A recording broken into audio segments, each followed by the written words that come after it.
أعوذ بالله من الشيطان الرجيم. بسم الله الرحمن الرحيم.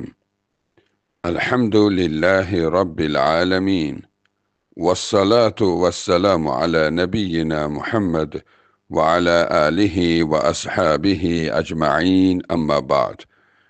السلام عليكم ورحمة الله وبركاته. Değerli dinleyiciler, bugünkü dersimizde qüsul verərkən diqqət ediləsi bəzi məqamlara toxunacaq. Ümumiyyətlə, qüsul barəsində məlumatlar olacaq. Əlbəttə ki, siz qüsul barəsində kifayət qədər məlumatlısınız. Əlhamdülillah. Bu barədə bir neçə dərslərimiz də olub. Yenə də təkrar möminlərə fayda verir, Rəbbimiz demişdi. Yenə də bir təkrar olsun və bir də diqqətimizi ola bilsin ki, bəzi məqamlara çəkək ki, bunlar bizim üçün faydalı olsun. Aləmlərin Rabbi Allah ümumiyyətlə qüsul vermək barəsində Qur'an-ı Kərimdə buyurmuşdur ki, وَلَا جُنُبًا إِلَّا عَابِرِ سَبِيلٍ حَتَّى تَغْتَسِلُوا. Ən-Nisa surəsi 43-cü ayə. Sizdən biriniz cənabətli olduqda hökmən qüsul versin, çimsin. Yalnız yolda olan müstəsnadır. Yəni, yoldadırsa bu müstəsnadır, amma müqimdirsə evində və yaxud da hər hansı bir yerdə hökmən üzərindən qüsulu qaldırmalıdır. Allahın Resulü sallallahu aleyhi və səlləm buyurmuşdu. Haqqun alə kulli muslimin en yaghtasila fi kulli 7 ayyamin yevmen. Ravahu el-Bukhari. İmam Bukhari'nin rivayet ettiği bu hadiste ise Resulullah buyurmuştur ki sallallahu aleyhi ve sellem, her bir Müslümanın borcudur ki haftada bir gün çimsin, bir defa çimsin. Hadis sahihtir. Bu elbette ki en azındandır da. Daha ola bilsin ki, daha çox olsun çimmək, amma ki, yenə ən azı həftədə bir dəfə çimmək möminlərin borcudur. Necə ki, digər hədisdə isə buyurmuşdu. At-tuhuru şatrul iman.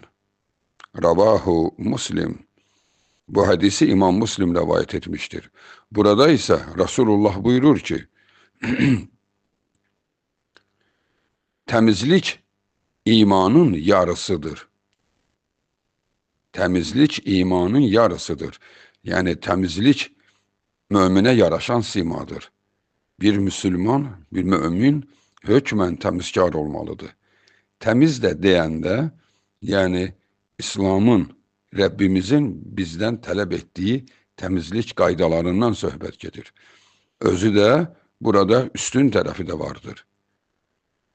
Hem yuyunursan, temiz olursan, hem de buna göre mükafat alırsan, fəzilətin artır. Necə ki, Allahın Resulü sallallahu aleyhi və səlləm qüsul verən insanın üzərindən günahları tökülür demişdi. Bəli, deməli, həm günahların tökülür, həm bədəninin çirk hissəsi tökülür və beləliklə də həm mənəvi, həm də cismani təmizlənmiş oluruq, dəyərli müsəlmanlar. Ümumiyyətlə, qüsul bir neçə halda verilir. Var cənabət qüsulu, bildiyimiz kimi, yəni cinsi münasibətdə olan insanların verəcəyi qüsul. Ya cinsi münasibətdə bu baş verir və yaxud da ki, ola bilsin ki, yuxudaykən ehtiraslı yuxu görüb və oyandıqda üzərində spermanın gəldiyini bilsə, o zaman o da qüsul verməlidir. Cinsiyyətindən asılı olmayaraq. Hər kəs də bu hal cənabət qüsulunu tələb edir. Cənabət qüsulu verməlidir. Yalnız oruc olsa, belə yuxu onun orucunu pozmaz. Çünki ixtiyarsız baş vermişdi. Amma cənabət qüsulunu isə hökmən verməlidir. Deməli, cənabət qüsulu ancaq bu halda insanda baş verir. cinsi münasibət halında. Və bir də meyidə toxunmaq qusulu var. Yəni, əgər bir nəfər meyidə toxunubsa, fərq etməz, kişi, qadın, toxunan və yaxud da ki, ölənin, kişi, qadın olması bir şey dəyişmir. Meyidə toxunubsa, toxunma da deyəndə, yəni əli onun bədən hissəsinə dəyibsə, saçına, dərisinə, əlinə, ayağına dəyibsə, yoxsa geyimə dəyibsə zərər etməz. Amma bədəninə dəyibsə, o da ki, yuyulmamışdan öncə bədəninə dəyibsə, orada o zaman qusul vermək gəlir. Ona deyirlər meyidə toxunma qusulu. Bu da ki, müşrik meyidə aiddir. Üzr istəyirəm, toxunma, yəni ki, burada fərq etməz, yuyulandan sonra ya qabaq, bu başqa məlumat idi. Yəni fərq etməz. Müşrikin bədəninə toxunubsa, qusul verəcək. Amma ölənin müsəlman olması isə, mömin olması isə, o zaman o qusul gətirməz. Əsla. Çünki möminin ölüsü də, dirisi də təmizdir. Müşrikin isə dirisi də, ölüsü də murdardır. Ona görə də müşrikin bədəninə toxunsa, qusul verməlidir. Yoxsa müsəlman qardaşına, bacısına toxunarsa, insandır. Yəni, toxunmaq da belə daşıyarkən ola bilər toxunsun və yaxud da ki, hicrandan ola bilsin ki, onu öpsün, belə olur. Necə ki, sahabələr Allahın Rasulunu öpürdülər, yəni ölüsünü öpürdülər. Yəni, ondan ayrılırdılar artıq deyə. Yəni, bu cür hallar baş verə bilər. Belə olduğu təqdirdə müsəlmana toxunsan, qusulu yoxdur. Müşrikə toxunsan, kafirə toxunsan, qusul verməlisən. Deyək ki, kafirə niyə toxunmalıyıq ki? Yəni, bizim onlar nə işimiz? Elə deyil. Belə deyil, dəyərli müsəlmanlar. Ölən kafir olsa belə, onun cənazəsi bastırılmalıdır. Və onun cənazəsində iştirak etmək lazımdır. Yalnız dua etməzsən. Allah rəhmət eyləsin deyilməz. Çünki o rəhmətə layiq deyil. Amma bastırılmalıdır. Kafirdir deyə ortalıqda qalmayacaq ki. Ona görə də bəziləri burada iştirak edir. O da ki, zəruri adamlar. Oğlu, qardaşı, atası, yəni ən yaxınları məcburi iştirak edirlər də bu işdə. Necə ki, Əli ibn Əbu Talib getdi, öz atasını bastırdı, amma Allahın Rasulü isə Əbu Talibin cənazəsinə getmədi. Amma Əli ibn Əbu Talib, İbn Abbas kimi bir neçə sahaba getdilər. Çünki bastırılmalıdır. Bəli, deməli, bir də cənabət qusulu idi, bir də meyidə toxunanda qusul gəlir. O da müşrikin meyidinə. Bu, hər kəsə aiddir, amma bundan sonra iki qusul vardır ki, bu sırf qadınlara məxsusdur. Ki, biri qadınların adəti halında olan heyz qusulu deyilir ki, ayda bir neçə gün müddətində baş verir ki, o təmizlik işindən sonra qusul verilir. O zaman da qusul vacibdir, özü də ki, qusul təmizlənən kimi vacib olur. Yəni, bir insan günün hansı vaxtı təmizləndisə, təmizlənmədən sonra gələn namaz ona vacibdir. Daha axşam çiməcəyəm, sonra çimərəm hadisəsi qadağandır. Çünki növbəti namaz sənə vacibdir. Qılmasan, üzərində vacib qəza kimi qaldı. Bir də nifas qusuludur ki, qadınlarda bu doğuşdan sonra bir neçə gün sonra təmizlənmə işindən sonra qusul verməlidir. Bunun maksimum müddəti 40 gündür. Amma bəzən qadınlar bunu elmsizlikdən hamısı 40 gün hesablayır. Yəni 40 gündən sonra hətta buna çilə deyirlər. Filankəsin çiləsi çıxdı. Çilə sözü fars sözüdür, 40 deməkdir. Yəni 40 günü tamamlandı. Şəriətdə isə 40 gün bəzi hallarda baş verir. Yəni qadında ola bilər ki, müəyyən travmalar olub, ona görə 40 gün çəkir. Hər kəs də 40 gün çəkmir. 10 gün çəkə bilər, 15 gün çəkə bilər, 20 gün çəkə bilər. Hökmən deyildir 40 gün. Bax, bu xətadır. Ola bilsin ki, o qadın 20 günə təmizlənib. Amma 40 gün gözləyibsə, 20 gün Allaha borcu var. Ola bilsin ki, Rəbbi ona qəzəblənsin. Yəni, bu doğru deyildir. Təmizlənən kimi çinmək lazımdır. Deməli, bu qusullar vacib qusullardır.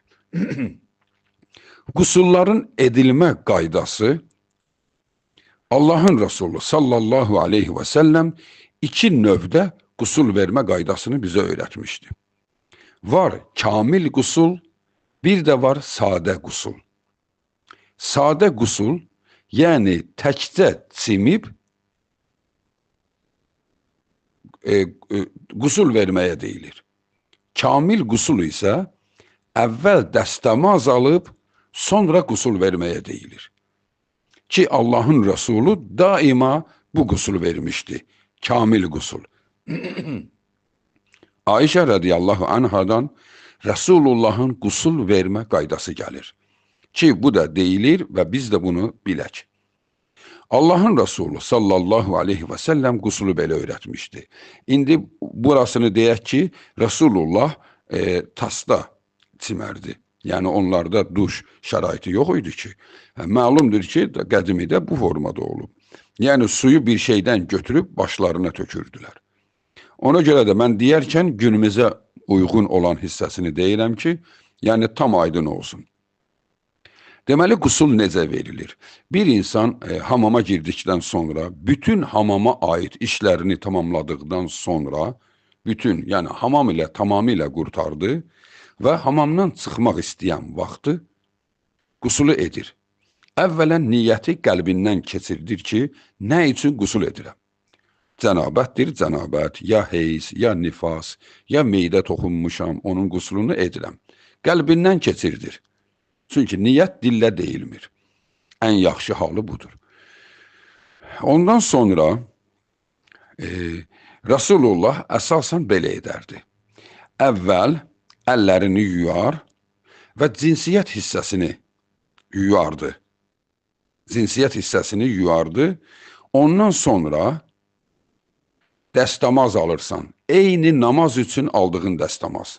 Amma bir fərqi var ki, burada ağız burun şiddətli yuyulur. Yaxşı yuyulur.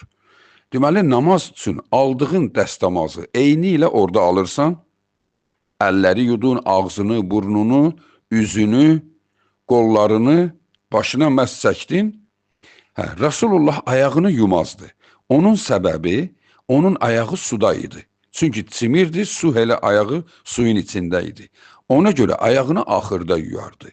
Amma əgər biz hansıysa hovuzun içində çimmiriksə, su axıb gedirsə, yəni duşun altında çimirsənsə, elə dəstəmaz aldıqdan sonra ayaqlarını da yuy. Çünki su axır gedir. Resulullah yumurdu, çünki su axmır. Yuyub təzdən ayağını suyun içinə salacaq, etməzdi. Onu ən sonda ayaqlarını yuyub sudan çıxardı. Amma biz isə belə etməyəcəyik. Biz ayaqlarımızı yuyacaq, çünki su axır gedir. Suyun içində deyilik. Deməli, bir dəstəmaz aldın, əməlli başda ayaqlarını yumağa qədər etdin. Ondan sonra bu kamil qusuldur ha, ən mükəmməl Resulullahın həmişə etdiyi qusul budur.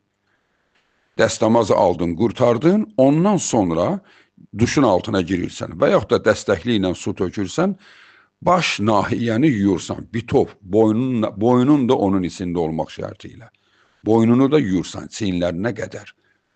Yaxşı, qulaqların içini, burnunun dəliklərini, belə gözün su gələn yerlərini, belə yaxşıca buruna bitişən yerlərini gözün yaxşıca yudun və ondan sonra bədənin sağ hissəsini, çiyindən başlayaraq bütün ayağın altına qədər bədənin sağ tərəfini yudu, sonra bədənin sol tərəfini yudu. İndi burada sağla sol deyəndə bu fərqi yoxdur. Hökmən düppədüz özünü yarıya bölsün. Yox, fərqi yoxdur. Su bu yana keçdi, o yana keçdi. Yəni onun fərqi yoxdur. Heç ümumiyyətlə ola bilər ki, bədənə gələndə bitov bədənini suyun altına salıb yusun. Bunu da eləyə bilər. Amma ən yaxşı tərtib sağ, sonra solu. Yuduqdan sonra qusul bitmişdi. Bu kamil qusuldur. Fərqi bu idi. Dəstəmaz, sonra qusul. Sadə qusulu isə bütün hamam işini görəndən sonra niyyətləndi ki, qusula, girir duşun altına, başını yuyur, sağ tərəfini yuyur, sol tərəfini yuyur, oldu qusul, sadə qusul. Sadə qusulda, kamil qusulda hər ikisi səhihdir. Sadəcə olaraq kamil qusul verməyin fəziləti daha çoxdur, çünki Rasulullah həmişə o cürə qusul verib. İstər sadə, istər kamil qusul ver, fərqi yoxdur. Həmən qusuldan sonra, hamamdan çıxdıqdan sonra birbaşa namaz qıla bilirsən. Daha dəstəmaza ehtiyac yoxdur. Çünki hamamda ya dəstəmaz almısan, sonra qusul vermisən. Əgər verməmisənsə, sadə qusul vermisənsə, elə o da yuyunmaqdır. Ona böyük yuyunmaq deyilir. Qusul sözünün özünün ərəbcə mənası yuyunmaq deməkdir. Zaten yuyunmusan. Yəni bədən hissələri yuyulubdur deyə daha dəstəmaza ehtiyac yoxdur. Hər iki növ dəstəmazı alandan sonra birbaşa namaz qıla bilirsən. Bu Allahın Rasulunun bizə öyrətdiyi qusuldur. İki növdən ən yaxşı deyildiyi kimi çalışmaq lazımdır. Birinci dəstəmaz, sonra qusul. Ki, bəziləri tez-tez sual verir. Birinci qusul verib sonra dəstəmaz almaq daha məntiqli deyilmi? Biz şəriəti məntiq ilə öyrənmirik. Şəriəti mutabiatla öyrənirik. Rasulullah'a tabi olmaq qanunlarıyla. Necə edib belə etmək lazımdır. Əvvəl dəstəmaz, sonra qusul. Dəyərli müsəlmanlar, ümumiyyətlə yadda saxlayaq. Qusul, yəni çinmək, yəni burada bir var isti ölkələr, Rasulullah sallallahu aleyhi və səlləmin yaşadığı yerdə bir gündə 3 dəfə də çimsəydin problem deyildi. Amma bizim subtropik zonanın və yaxud da ki iqlim şəraiti soyuq olan ərazilərdə çinmək məsələsinə diqqət etmək lazımdır. Yəni bəzi insanlar vardır ki, biraz onda vəsvəsə xəstəliyi var. Yəni tez-tez çiməndir. Var səbəblə çinmək, misal üçün cünub olubsa, əlbəttə ki, çinməlidir. Bəli, yəni bir neçə dəfə olsa belə gündə o çinməlidir. Amma bir də var vəsvəsə. Buna fikir vermək lazımdır. O elə zənn edir ki, o təmizkardır, hər gün çimir, hər gün çimir. Əslində yaşadığımız ölkənin iqlim şəraitinə görə hər gün çimən insanda böyük ehtimal tibbi praktikaya görə bu görünmüşdür. Ya vərəm, ya qarmarit xəstəliyi olur. Bax, buna diqqət etmək lazımdır. Çox çinmək yaxşı hal deyil. Çünki bu xəstəlikləri hökmən oyadacaq bir müddətdən sonra. Zonamıza görə, bölgəmizə görə deyilir. Yəni, zona yox, ölkəmizə görə deyilir. Yəni, diqqətli olmaq lazımdır. Və sonra, bu ən çox qadınlarda baş verir, çiməndən sonra başlarını bağlayırlar.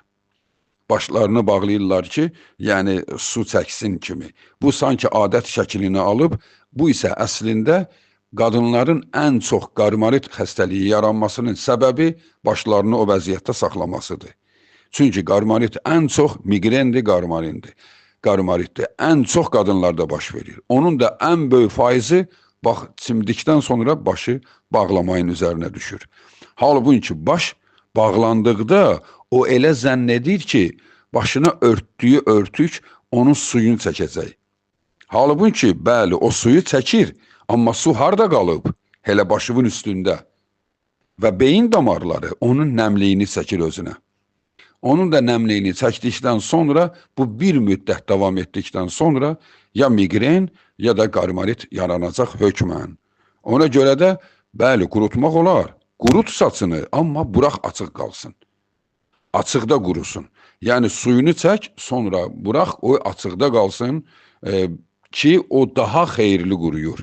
Nəinki, onun üzərinə bir şey atmaqla. Ki, o boğulacaq, onun nəmliyi qalır başın dərisində. Diqqətli olmaq lazımdır.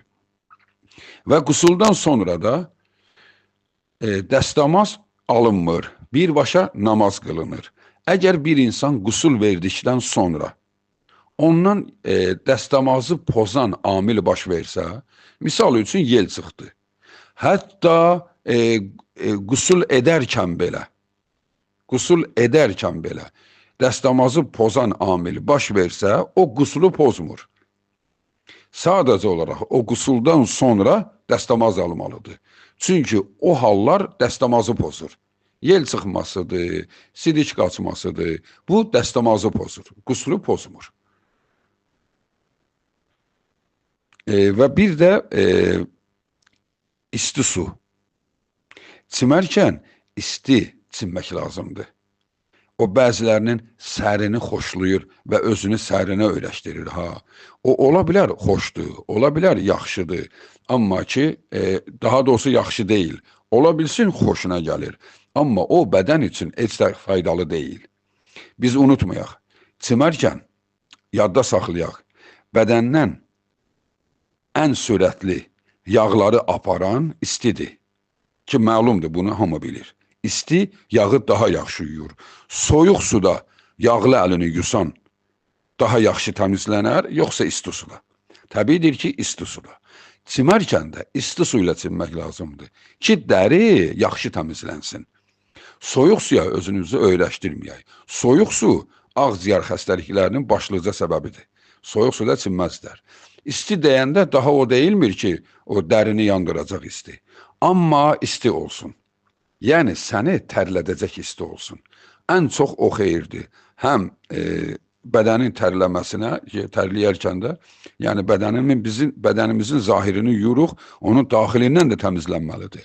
O da ki, hökmən tər vasitəsilə çıxır. Yəni, isti suda çimmək lazımdır. Soyuqda deyil. Bəziləri, misal üçün, elə düşünür ki, isti ölkələrdə Rasulullah soyuq su ilə çimib deyir. Rasulullahın soyuq suyu olub. Rasulullahın onların ən sərində saxladığı su ilıq idi. O qədər sərin suya həsəd idilər ki, onlar dua edəndə Allaha yalvarırdılar ki, Allahım ölümüzü sərin suyla yu. Yəni, sərin su var idi ki, onlarda. İndiki Ərəbistanda görürük də, suyu qızdırmırlar ki. Amma ona xüsusi sərinləşdirilmiş su qatmadıqda istisindən çimmək olmur. Yəni ki, günəş altındaydılar. Onlarla ölçməyək, yerimizlə ölçək. İlla ki, soyuq yerdə yaşayanlar, misal üçün, diqqətli olsunlar. Yəni, məsələn, bəzi insanlar dəstəmaz alır, qurutmur, beləcə çıxır çox şaxtalı yerlərdə danışıram. Bir müsəlman qardaşlarımız bəzən belə edirlər ki, qurutmur, yəni ki, çox yaş qalım da, yəni savabım çox olsun, halbuki xəstəlik yaradır özündə. Diqqətli olmaq lazımdır. Belə dəyərli müsəlmanlar, deməli, qusul verərkən bir də buna diqqət eləyək. Qusul verərkən bədənində maneə olmamalıdır. Misal üçün, skoç yapışıb bir yerə və yaxud da ki, rəng işi görmüsən, boya düşüb bir yerə, rəngin zərəri yoxdur, boyanın zərəri var. Rəng nədir? Misal, rəng deyildiyi kimi, misal üçün, hənanın rəngi qalıb və yaxud da ki, qırmızı bir şey rəngi qalıb. Onun rənginin zərəri yoxdur. Amma boya olsa ki, boyanın altına su dəymir. Bax, ona diqqətli olmaq lazımdır. Və sonra qadınların bəzi qrimlənirlər və sonra çiməndə diqqətli ol. Ola bilər ki, qrim o qədər vurmusan ki, özünə, su dəyəndə, su bədəndə qalmır, qaçır oradan. Yağ çoxdur, qaçır. Onda yaxşıca onu yağı təmizləmək lazımdır ki, su dəriyə dəysin, dərini təmizləsin. Çünki qusul verərkən bədənin hansı hissəsinə su dəyməsə, qusulu poza bilər. Diqqətli olmaq lazımdır. Bir də qadınlara xitabdır bu. Sahaba qadınlar Allahın Rəsuluna deyirlər ki, ya Rasulallah, biz tez-tez çimməli olduğu halda, yəni biz tutaq ki, hər gün çimməli olduq. Uzun saçlarımız var. Bunu hər günmü belə, yəni ki, şiddətli yuyaq? Allahın Resulü sallallahu aleyhi və səlləm onlara demişdi. Cənabətdən çiməndə, yəni cənabətli qadın çiməndə saçını dərindən yumasın. Yəni, bütün saçlarını islatmaq şərt deyil. Yalnız heyzli qadınlar çiməndə saçlarının hörüklərini də açsınlar saçlarının dibini də yaxşı-yaxşı yusunlar. Bunun da səbəbi odur ki, heyz ayda bir dəfə olur. Amma cənabət isə çox baş verir. Ona görə də şəriətdə qadınlar üçün bu yüngülləşdirilmişdir. Ona görə uzun saçı olan qadınlar, hətta sahabələr deyir ki, biz hörüklərimizi açmazdıq. Hörüyü açmazdıq, yəni belə çimərdik. Yəni saçın üst hissəsi islandı, bəs eləyir. Əsasən dibi islansın ancaq. Amma saçın özünün tam islanmasına ehtiyac yox idi. Çünki onlarda su qəhətliyi də var idi bu mənada. Yəni əgər ehtiyac yoxdursa, problem yoxdursa, laf yaxşı, elə gözəl şəkildə çinmək daha gözəldir. Amma problem varsa, ola bilər ki, bəzilərində migren var, qarmarit var, saçını çox da islatmaq istəmirsə, bəli, o cənabətdən çimərkən saçını sadə yusa, yüngül yusa bəs eləyər. Bu fərq də vardır. Belə dəyərli müsəlmanlar, yəni istənilən mövzuda ola bilsin ki, yeni suallar çıxsın. Sualları bilindiyi kimi WhatsApp-da da sualları göndərmək olur. Sualları WhatsApp-a göndərə bilərsiniz. Ya səsli, ya yazılı. Və yaxud da ki, YouTube-da, yorumlarda istədiyiniz sualları verə bilərsiniz.